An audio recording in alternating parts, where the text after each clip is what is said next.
you considering getting in the boxing ring for a YouTuber versus TikTok fight? Well, All right, everybody. I'd like to welcome Joshua Suarez, aka King Kid Joshua, to the Incubator. Joshua is a social media icon with over 12 million TikTok followers and 1 million YouTube subscribers. What was your life like before you became a content creator? so before like social media, TikTok, YouTube, and everything, I had went to college for about 2 years. What ended up happening was I just like hit accounting class in college, and I'm like, I can't, man. This is not what I wanted, man. Right. I'm sure you're And not the I first tried it. person who stepped Yeah, into accounting and was like, no, I'm out. yeah. I'm like, this is not what I envisioned. One of the things that I find is people who are trying to get into content creation, they're like, I don't know where to start. And my advice to them is just like, take out your phone, start Mhm. filming yourself, and just be you, and then Mhm. post it, and then figure it out from there. What was your first step? I actually had like a little iPod Touch with a little camera because like I don't even think I had a phone at that time. That was like my device. So Mm-hmm. I'm like, okay, I'm gonna use what I have. So I picked up the phone and I actually was first starting off on Vine. And at the time, I remember me and my brothers, we would dress up into different costumes. Like I remember there was this one TikTok that it was just so funny that I loved, and it was always on Vine where it was like Jesus take the wheel, Mm-hmm. whatever that song is, and it's like shows like a person in the back seat of a car. They like come to the front window and they like Yeah. hand them something. I'm like, bro, and I did that with my brothers, and like people were dying, people loved it until everybody in school saw it. Everybody in high school, because at the time I was actually in high school, and Okay. I was kind of playing around with apps, and I wasn't really taking it like serious. I was kind of like, yo, I love this, and everybody when they found out in high school. Oh my God, bro. The word spread quick. People were trolling me all through high school. I was getting like people like, oh my gosh, can you sign this for me? I'm like, dude, like I got barely like 50 followers. You guys are just messing with you're, me. you're in high school, you make this, you're like, okay, there's a potential for this. You go to accounting, you say, screw this. Once you said, we're sending it, what was going through your mind and how did you make that leap from, okay, Joshua is a creator versus, oh, like Joshua is a creator type thing? And then watching like other YouTubers, like, cause I would even like Google like how to do YouTube because it's like it's just to me it made no sense. I'm like, how could you just grow? It just doesn't make sense. And Mm-hmm. like, how could you go from 0 followers to like 1 million or anything like that? And those videos actually did teach me, and because I don't believe in like paying somebody to then teach me. I'm just like, okay, if I can find it on YouTube, then I'm just gonna do that. Right. Use the tools around you. So you Mm-hmm. basically just leverage the tools that you YouTubed how to YouTube. You found Mm-hmm. some good videos, and then when you were starting, was there any things that you found really worked versus something that didn't work? I noticed that one of the biggest things that actually did work was having videos that are consistent like through the entire video, engaging and like it's very like encountering with the people. It's relative to what people can say, oh yeah, I agree with him. And like it's good quality because YouTube, you are really competing. And I gotta say, out of all platforms, it is the hardest because you got people who are the top dogs and you're like just starting, like basically grasping like different things that okay, this YouTuber was kind of on point with this working, and I would just like take different things from each creator and then just kind of pilot it on what actually worked for me, Mm-hmm. and then I was just rolling with that. One thing that Yeah. I keep coming up is this idea. It's called songbirding, and basically you go to like Twitter, you go to YouTube, and you're taking notes. And because content creation, people think that it's entirely unique, but you're taking from other creators and you're making it your own version. So you don't have to reinvent the wheel because there's so much content out there. Like you Mm-hmm. can learn from others, and there's no reason you have to try and figure it out by yourself. So as you said, you watched some YouTubers and you took notes and you're like, oh shit, that worked. Oh shit, that worked. And then you made like the Joshua like pizza or whatever the hell you made Yeah. it. Like, Yeah. do you have any pointers on people trying to grow and then once it's time to monetize, how to properly do that? Yeah, that's actually that this is going to be some good helpful advice I think is like one thing I noticed that people do is they for one might have a video that goes viral and then they completely change content to a different thing, and like something I think that really helps is if you got a niche for what's working for you, you got the comments, the engagement, the subscribers, keep it going, milk it until it doesn't work anymore. Like, I think that milking something all the way is the smart way to do things. One of the things that I struggle with personally is identifying this niche. Like I make a lot of crypto content, and Yeah. that's a niche. But Austin, mac and cheesy, whatever you want to call it, I like real estate. I like programming. I like e-commerce. I like all Yeah. these different things. But so I want to post about it. I want to post about it, but so I don't want to niche down. But I'm having just a challenge of identifying this niche. Any tips on finding what your niche is, and then being able to satisfy maybe some of those other interests that you have?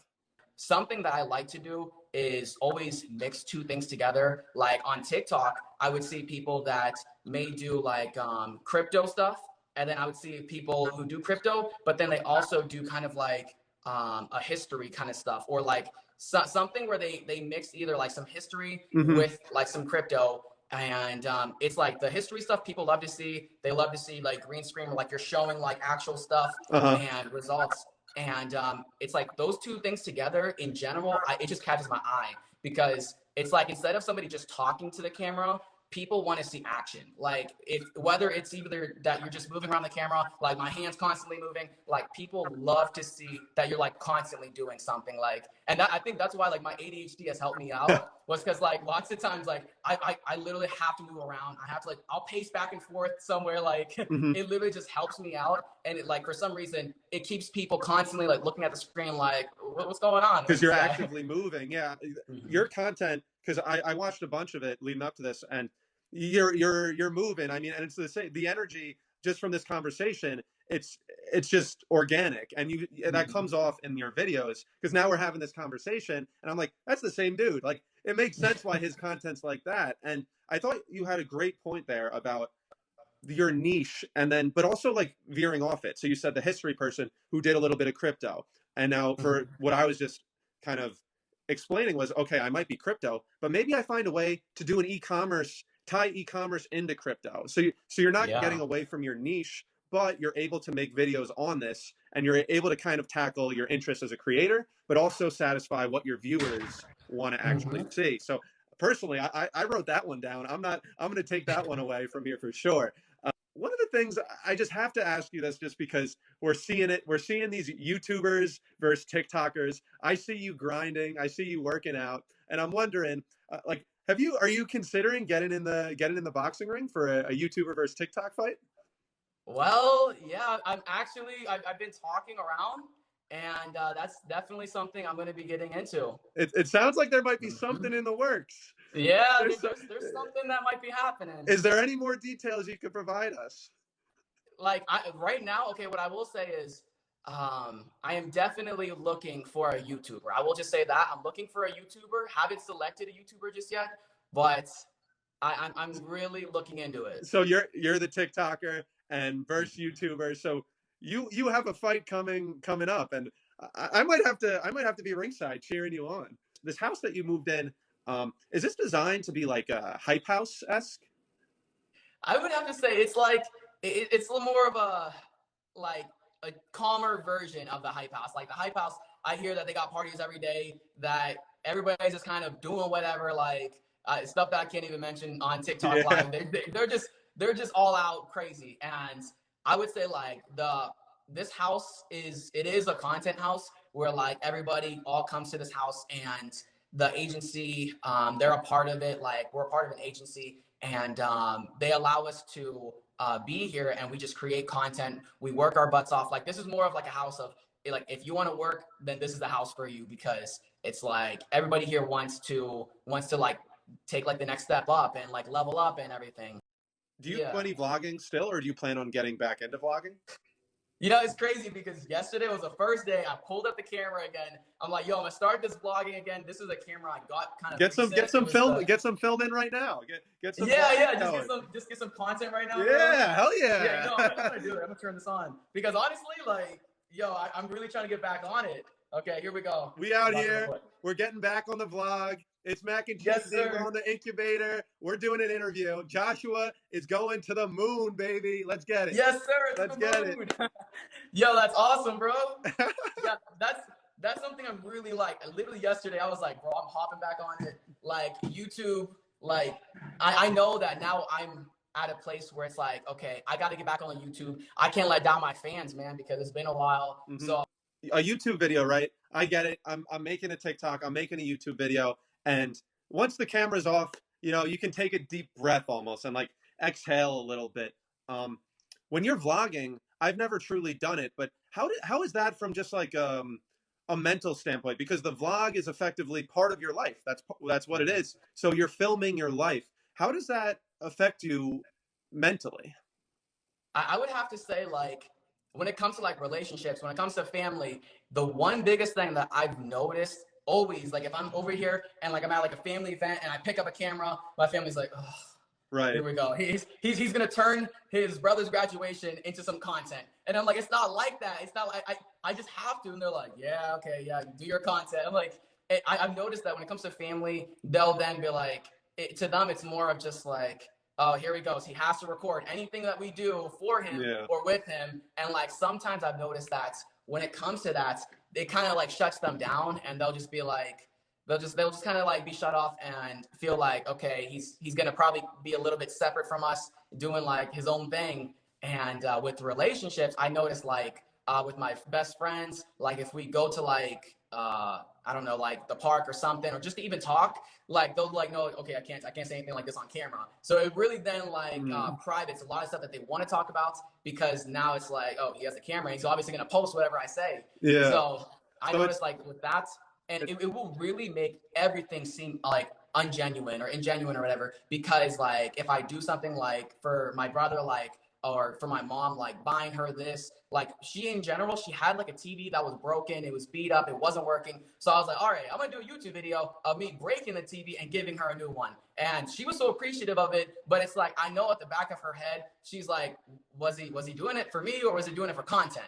Even though like I'm doing that in my heart because I love my mom, I know like it constantly makes them wonder what is the purpose, you know? what's the motive behind that? Mm-hmm. And it's funny because honestly, from their side, there's truth to it. I've been at dinners where somebody takes out their iPhone and starts FaceTiming, and I'm like, "What are you doing? We're having a great time here." But like on the other side of it, though, if somebody's at a dinner and they go and they check their email and they send an email to somebody, they're doing business. Nobody really bats an eye. Whereas when you're filming this video, which it's business at the end of the day, it's like, oh, what is he doing? But I think people they see content creation and they're a little bit like, oh, he's just taking videos. Oh, he's just doing like a little whatever it is. But in reality, it's no different than answering your boss's phone call because they Yes. wanted something. There's literally no difference. It's just a different industry. And I think it's something that if they're around Joshua, if they're around you, like